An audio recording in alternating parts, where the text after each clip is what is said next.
बहुत मज़ेदार नाच गीत नकटा झूमर लेके आई हूँ। आप लोग सुनिएगा ज़रूर। आप लोग के अच्छा लगे तो वीडियो को लाइक, चैनल के सब्सक्राइब ज़रूर कीजिएगा।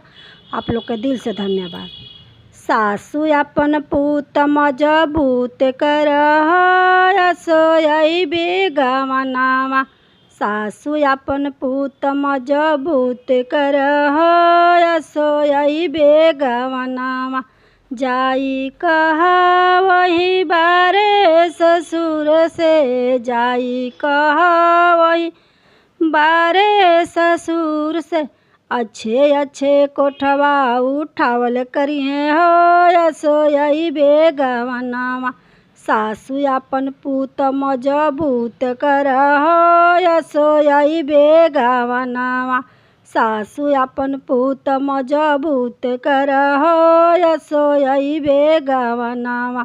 जाई कहा वही बारे भसुर से, जाई कहा वही बारे भसुर से। अच्छे अच्छे खिड़की कटावल करिए हो सोई बेगवनावा। सासु अपन पूत मजबूत करह सोई बेगवनावा। सासु अपन पूत मजबूत करह सोई बेगवनावा। जाई कहा वही बारे देवर से, जाई कहा वही बारे देवर से। अच्छे अच्छे स्कूल खोलवावल करिए हो सोई बेगवनावा। सासु अपन पूत मजबूत करह सोई बेगवनावा। सासु अपन पूत मजबूत करह सोई बेगवनावा।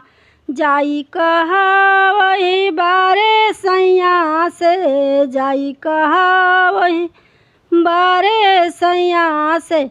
अच्छे अच्छे पलंगा सजावल करिए हो सोई बेगवनावा।